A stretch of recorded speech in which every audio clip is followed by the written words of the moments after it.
नमस्कार दोस्तों, मैं डॉक्टर अनंत मणि त्रिवेदी, मानव भारती, देहरादून, उत्तराखंड से आज एक बहुत ही रोचक और सुंदर सी कविता लेकर प्रस्तुत हूँ, जिसका आशय और अभिप्राय हम सभी बच्चों के लिए ही नहीं, हम सब के लिए बहुत ही हतप्रभ करने वाला है। जी हाँ, इसका शीर्षक है सदैव पुरतो निधि ही चरणम। इस कविता को मैं सुनाऊं इसके पहले आप सबसे निवेदन है, जी हाँ, आप सबसे निवेदन है कि अगर मेरा वीडियो आपको अच्छा लगता है तो लाइक करें, शेयर करें और यदि सब्सक्राइब नहीं किया है तो ज़रूर करें, क्योंकि इससे मुझे ऊर्जा मिलती है, शक्ति मिलती है, प्रेरणा मिलती है और हम लगातार आपकी सेवा में नई नई कविताएं, नए नए संवाद, नए नए विषयों को बनाते रहते हैं, आप तक भेजते रहते हैं और आप और हम सब इस जन जागरण में, इस ज्ञान श्रृंखला में कहीं न कहीं लाभान्वित होते रहते हैं। तो आज की जो कविता है, ऐसे तो मूल रूप में अष्टम कक्षा की संस्कृत पुस्तक से ली गई है, लेकिन कहीं न कहीं वह हम सबको प्रेरणा देती है। वस्तुतः ये जो कविताएं होती हैं, ये कहानियां होती हैं, ये किसी क्लास की नहीं होती, वो सबके लिए होती है, क्योंकि वो सबको प्रेरित करती हैं, सबको प्रेरणा देती हैं। जैसा कि आज की जो कविता है, इसका आशय है कि हमेशा आगे रखो अपने चरणों को, सदैव पुरतो निधे ही चरणम। हमेशा आगे बढ़ने की जो प्रेरणा है, इस कविता के माध्यम से सबको दी गई है। बच्चे परीक्षा के दृष्टि से, कक्षा के दृष्टि से अवश्य पढ़ें, पर जीवन मूल्यों के दृष्टि से भी इन कविताओं को समझना चाहिए, जानना चाहिए और चिंतन मनन करना चाहिए। आपको बता दूं कि इस कविता के जो रचनाकार हैं, जो कवि हैं, वो हैं श्रीधर भास्कर वर्णेकर। जी हाँ, ये बहुत ही महान कवि हैं, बहुत ही अद्भुत कवि हैं और इनकी सभी कविताओं में राष्ट्र प्रेम और समाज हित निहित है। ये राष्ट्रवादी प्रणेता के साथ साथ जन जागरण के लिए भी जाने जाते हैं। श्रीधर भास्कर वर्णेकर 1918 से 2005 ईस्वी तक संस्कृत शास्त्रों की और साहित्य श्रृंखला की सेवा अनवरत रूप से करते रहे। नागपुर विश्वविद्यालय में संस्कृत विभाग के आप अध्यक्ष थे। आपने संस्कृत भाषा में बहुत सारे काव्य लिखे, बहुत सारे नाटक लिखे, बहुत सारे चिंतन श्रृंखला की एक अद्भुत पुस्तकें संस्कृत साहित्य में आपकी हम सबको पढ़ने के लिए मिलती है। प्रस्तुत गीत में पदझटिका छंद है। जी हाँ, पदझटिका छंद। इस छंद के प्रत्येक चरण में 16 मात्राएं होती हैं।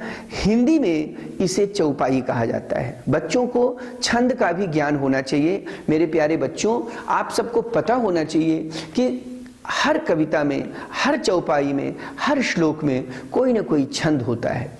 तो छंद ज्ञान के लिए अलग से भी आप परिश्रम करें, मेहनत करें। यदि हमारे पास समय होगा तो हम छंद की भी सेवा आप सबके लिए करेंगे और लगातार छंदों की एक श्रृंखला चलाएंगे, जिससे आप सब लाभान्वित हो सकें।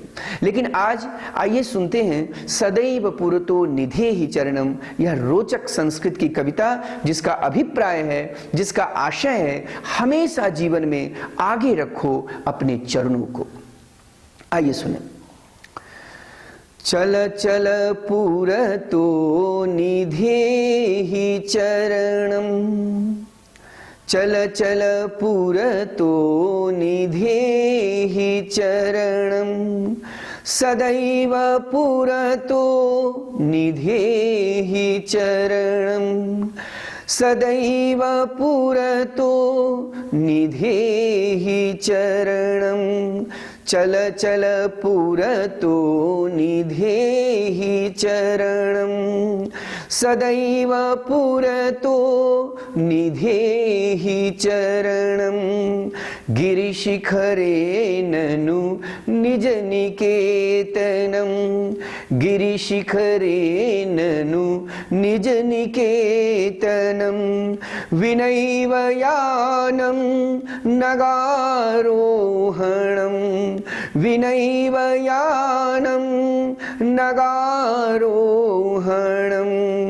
बलं स्वकीयं भवति साधनं बलं स्वकीयं भवति साधनं सदैव पुरतो निधेहि चरणं सदैव पुरतो निधेहि चरणं चल चल पुरतो निधेहि चरणं सदैव पुरतो निधेहि चरणं पथि पाषाणा विषमा प्रखरा पथि पाषाणा विषमा प्रखरा हिंस्राः पशवः परितो घोरा हिंसा पशवः परितो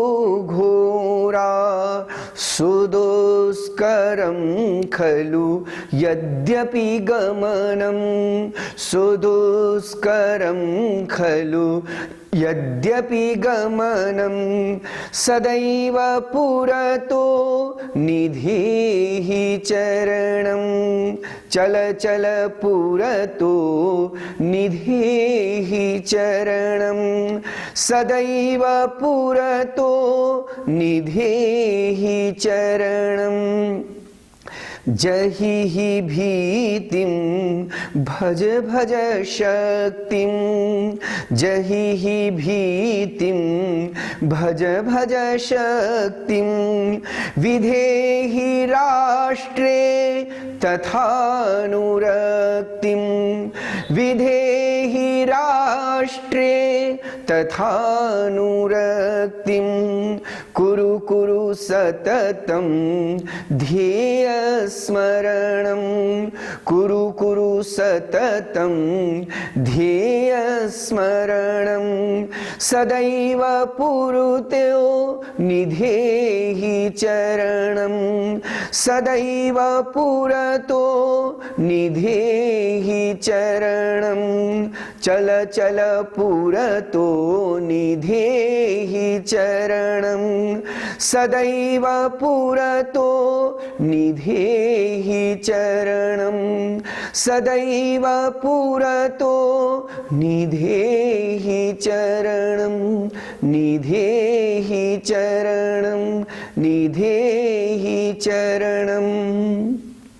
मेरे आत्मीय बच्चों, इस कविता में यह बात बतलाई गई कि जीवन में हमेशा आगे हमें बढ़ना है, जीवन में अपने चरणों को हमेशा आगे रखना है। और जैसा कि उपनिषद का संदेश है, चरई बेती चरई बेती चरई बेती, बढ़ते चलो बढ़ते चलो बढ़ते चलो, और तब तक बढ़ते चलो जब तक तुम्हें तुम्हारी मंजिल न मिल जाए। समस्याएं आएंगी, आपत्तियां होंगी, विपत्तियां होगी, आपदाएं आएंगी, लेकिन आपको हमेशा जीवन में आगे बढ़ना है, आगे बढ़ना है और खूब आगे बढ़ना है। और साथ ही यह वीडियो अगर आपको पसंद आए तो कृपया करके लाइक करें, शेयर करें, और यदि सब्सक्राइब नहीं किया है तो जरूर करें, ताकि इस तरह की ज्ञान श्रृंखला हम आप तक प्रेषित करते रहें। बहुत बहुत धन्यवाद। जय तु संस्कृतम, जय तु भारतम।